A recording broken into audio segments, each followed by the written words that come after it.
The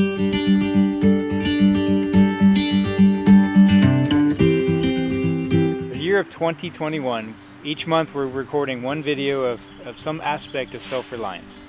For April, the topic is gardening. And I enjoy the chance when I get to go out to the garden and pick a sun-warmed cherry tomato, or last year we got a great harvest of Asian pears, and it's really exciting. So this time we're looking forward to speaking to a couple passionate people about the gardening and the things that they've learned, some of their tips, things to plant, best time to do it, little things to get you started in gardening, and more importantly perhaps why would you garden versus going to the store.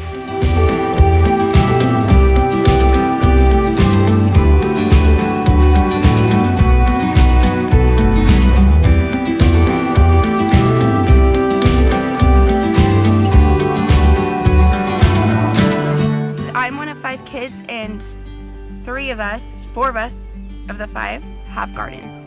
It's therapeutic to play in the dirt, and it's therapeutic to watch something grow. And I love eating from the garden, obviously, but it's there's just something therapeutic about growing stuff and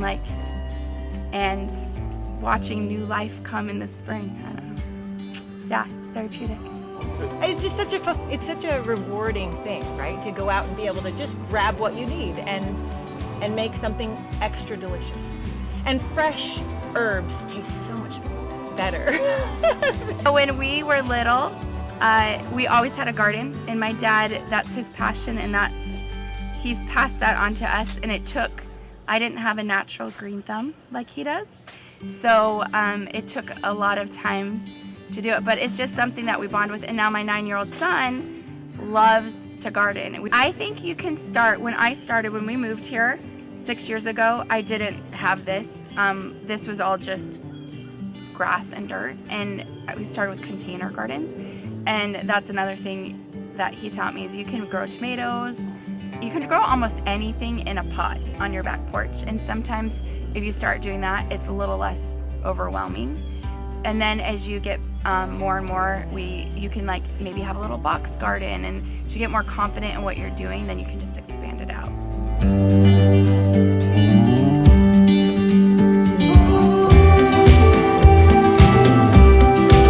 So when figuring out where to put your garden, the 3 main considerations are water, sun exposure, and accessibility.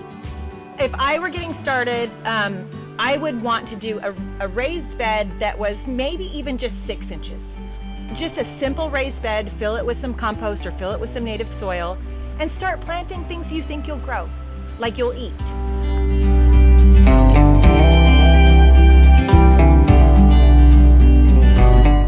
I would just start with something. First start would be grab a rosemary bush, mint. Don't necessarily put them together. Mint will take over everything. Thyme, oregano, all of those will grow. You can't kill them. They will grow in part sun, in full shade. Things that grow really, really well from a seed are zucchini and cucumbers, watermelon, things that have the bigger seeds, peas, beans.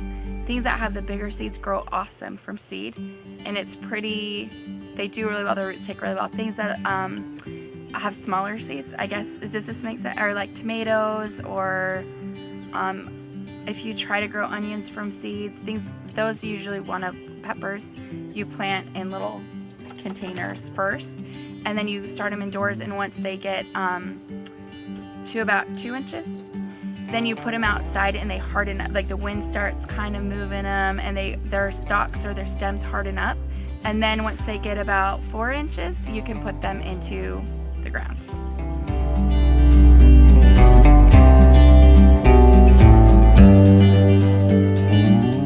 Your soil quality is absolutely key.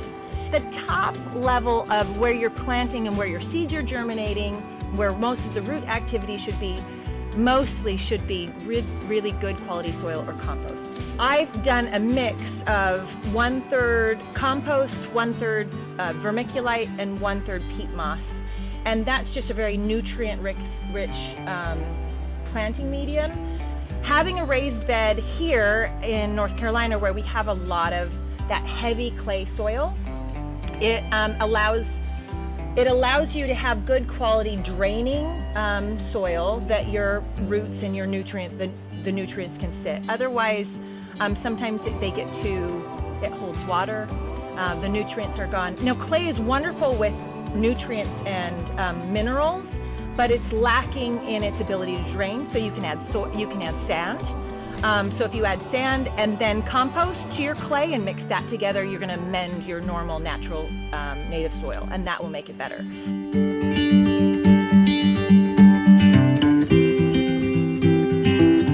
Here in North Carolina, in South Carolina, it's awesome. You can start as early as probably March.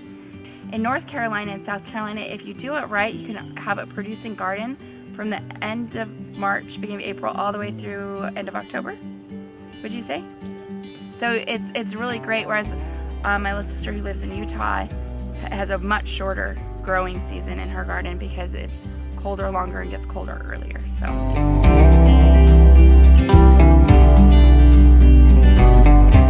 Bugs are a real issue. Bugs and disease, it's going to happen. I try to use neem oil and BT, which is, they're both organic pest control options. I think a lot of gardening is just trying to determine how long does a plant need until it's mature and ready to harvest, and when does the pest that typically preys upon that crop really start to become an issue. And so it's either you're going to spray to keep things away, you're going to do as much as you can organically knowing that you're going to have to take it out at some point, or you just plan to buy that at the grocery store. And so there are a couple of different options.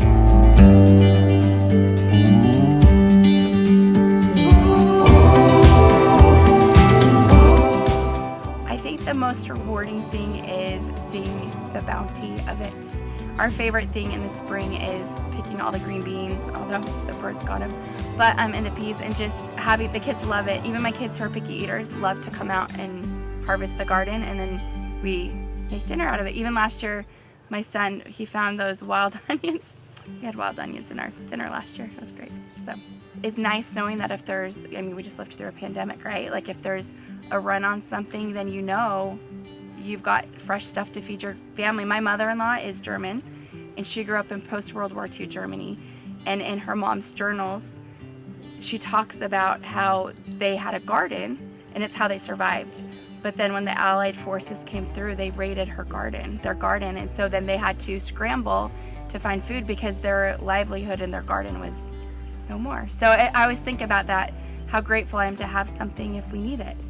That, quite honestly, I think that one of the reasons I love it so much is I'm just in awe of creation. I'm just in absolute awe of how beautiful the Lord's plan is. That from a small and simple seed, we have these things grow. And it's so fun to see the progress, which is slow. And sometimes the wind blows and the peas knock over and the powdery mildew comes and the cucumbers are ruined. But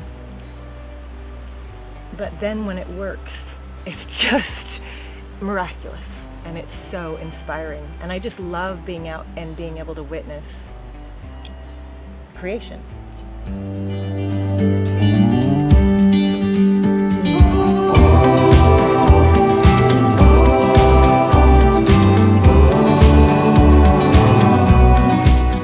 So in this video series that we just finished on gardening, we learned some important things about planting, and more excitingly perhaps is the joy that comes from planting and watching something come from you working hand in hand with the Lord, doing all you can do and letting the Lord do the rest.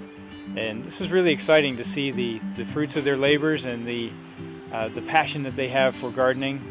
And one of the things that stood out to me is the fact that you're not going to really feed like your family or the neighborhood off of gardening. It's more of a spiritual experience of planting and watching the fruits of your labors. So I hope you enjoyed this series, or this video in the series, and look forward to seeing you next month.